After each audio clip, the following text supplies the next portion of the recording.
recap, it was a pretty good season. We got both vehicles running this year, which was kind of like the main goal. We hit most of our goals this year. We got this thing to the track opening day, which has never happened before. That was a lot because we didn't have the Piston Power Show to do this year. Usually we're scrambling to get that done, and it's all like car show time, and we put a whole bunch of stuff in to like look good for the show, and then we've got to like actually make it work or function. Take it all back out, make it work or function, right. So this year we actually got to go in April, opening day at the track. Van made a good showing, went 11:30, pulled the front wheel. Yes, Kevin, I know it's only one wheel, but for foot braking it, pretty happy with it.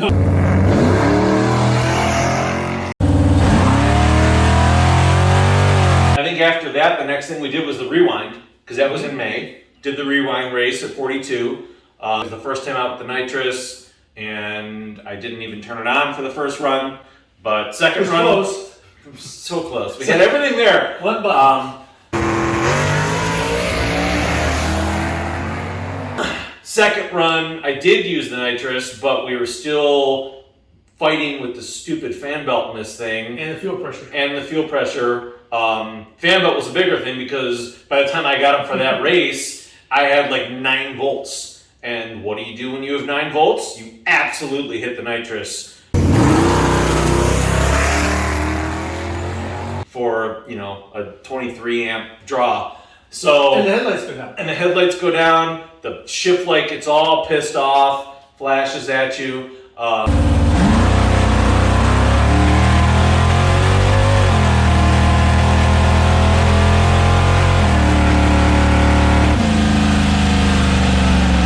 Lots of waiting for the blower to finally show up. We had everything, and it was like every week you were calling that poor girl Paige. We were number 12 on the list, and they were number 7 on the list, and then they said they shipped it to Texas from Iowa to go to Ohio, so that wasn't working out real well. And they finally said that the polisher couldn't do it, but then he got it to us. The other one? Mm-hmm. Teflon, look, Teflon. It's all billet. And then we needed a pulley and a bracket, and then that finally came, and we got on the dyno.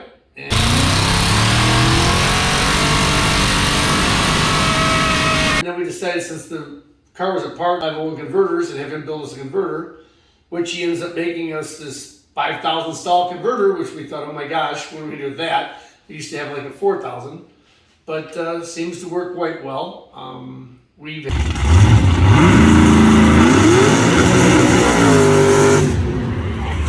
The car goes straight and it takes all the horsepower. We put the new Viking shocks in the back, which put them on the way they told us, and it works. I mean, the last time we were over at our test spot, we had the 2-step situation where it was hanging up, and we said, this isn't working, what is it? But we found out with the 2-step, it really didn't even need to be part of the equation, because the way you've always raced it was, you'd put it on the 2-step, and you take it up to where it would start to pop, pop, pop, and you take it under it because you never flat-footed it, you never wanted to take the squirter out of the equation, so really you never used the 2-step, right, because it was like a line rev limiter, right, that you never used. So that wasn't a big deal to take out once we talked it through and realized, right, we really don't even need that. Right, not use that. Yank it out of here. So we realized that we don't have a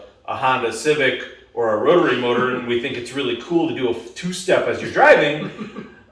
We got that fixed. We went out there, but we're still working on figuring out the right way to do the burnout with this thing, because with no front brakes, stripper glitter likes a hot burnout, and if you can't hold the vehicle, it's hard to get that. So part of it is on me where we're pouring the puddle, and the last time I took it and I poured the puddle basically from the door up to the header, so that it was more of a line that you could get into, but then in doing the burnout, it's got to be feathered. It can't just hit it because it spins so fast, it doesn't do anything. It just goes past the pass. We're not heating it up. And in the last test there, which of course I was all mixed up and turn the GoPros off instead of on, so we only have like the in-car footage and my phone footage.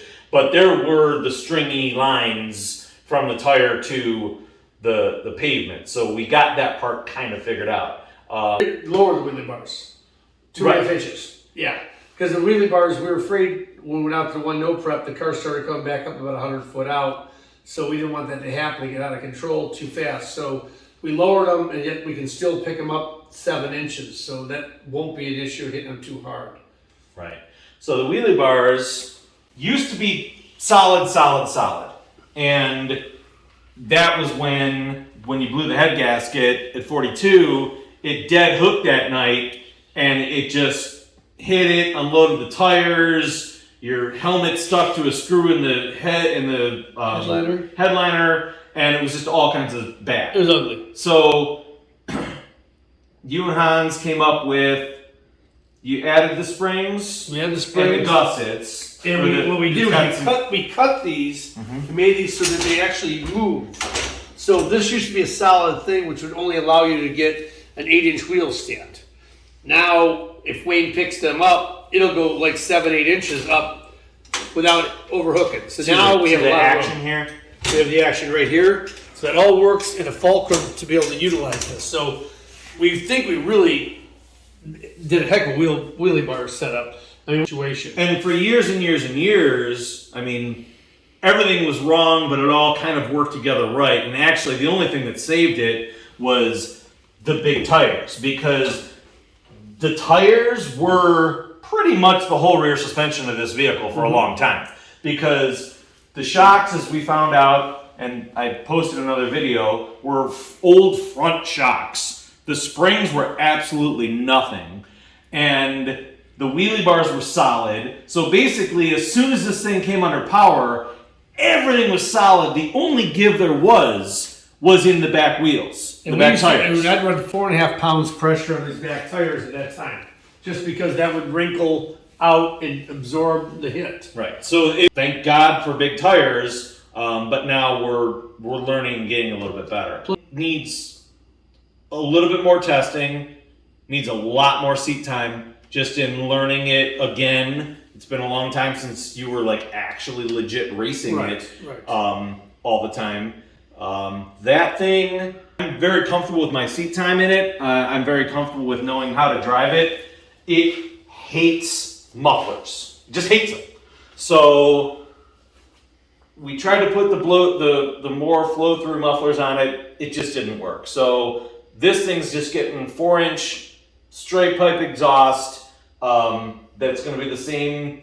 It'll have the same elbow to it. It just won't have a muffler. It's never been that loud, open headers. I'm not worried about that part of it. It's not like I'm driving it to work every day. But the other thing is with the air fuel gauge, they want it 20 inches past the header. I never had that before. With that type of a setup, I can put a bung in there 20 inches past, and we'll have a better reading. Then it's just, now we drive it. You race it, you drive it, take it to Van Ends, it's all the same. We don't have to change it anymore. Right. So the thing is to work on the headers this year so we get the plugs out easily without taking the headers off the vehicle. Right, because we definitely want to race it more with nitrous. I really, really enjoy doing the no prep racing. I want to do more of that. And I've always had a problem with the guy that's, at Dairy Queen, like, yeah, it'll run 1050s, but it's in street trim right now. I'm not going to be that guy. It's going to run what it's going to run, and it's going to be ready damn near all the time. It's got nitrous retard is there. I'm running nitrous plugs. They're gapped at 25 right now. We learned that it likes to launch basically just off idle, 2,000 RPM launch. That's when the suspension works the best. It's when it pulls the best. We learned the back tires don't last long. We learned the back tires don't last long when you do big John Force burnouts. But damn it, do they look cool? They look cool with it.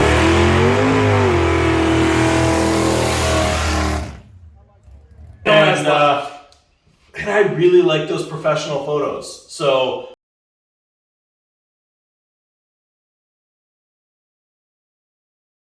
I spent a lot of money in professional photos this year.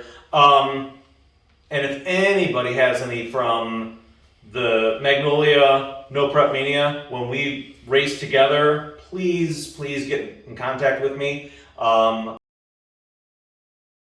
That was one thing I learned is when you go to the no prep races, it's cool. You can just run test and tune. You don't have to buy into because especially when we're campaigning 2 vehicles, it gets real expensive. But no one pays attention to the test and tune races. So I have no pictures. I don't have any good pictures of both of us racing, which was one of the big goals for the year, was to get both vehicles together and race side by side, and we did it, and it was awesome. And I'm pretty proud of how this thing held up to that thing for the first 100 feet or so.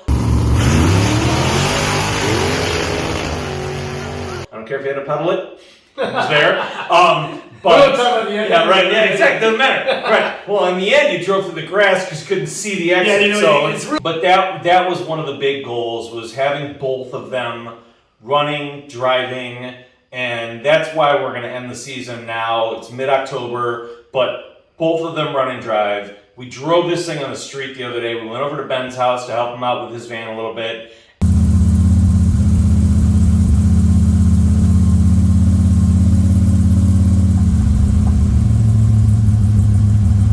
And drove it on the street, no problems. This thing never overheats. Still dialing in the air-fuel ratio, but it doesn't die, it doesn't pop, it doesn't sputter, it likes to idle, so that's awesome.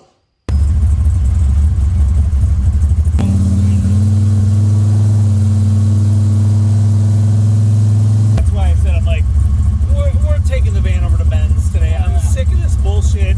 There's no reason. This thing's got a crate motor in it. There's no reason we should be afraid to drive this thing. Then the longer it goes, the more nervous you get about driving it. You don't do anything. Then it's like, oh, I think we can back it out of the garage and onto the trailer. It's stupid.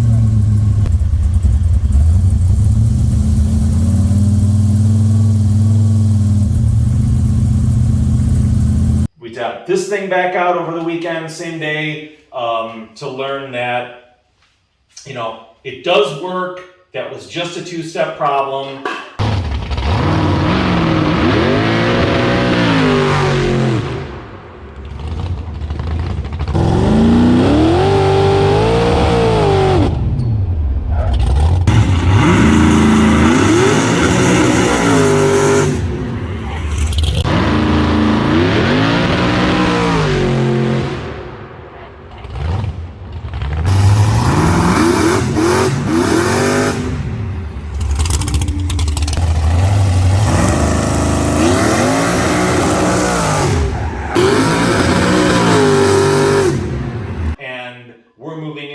Next season, where season opener next year, we should be able to have both vehicles out there.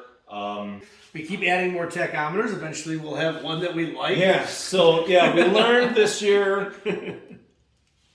These fancy gauges are really cool.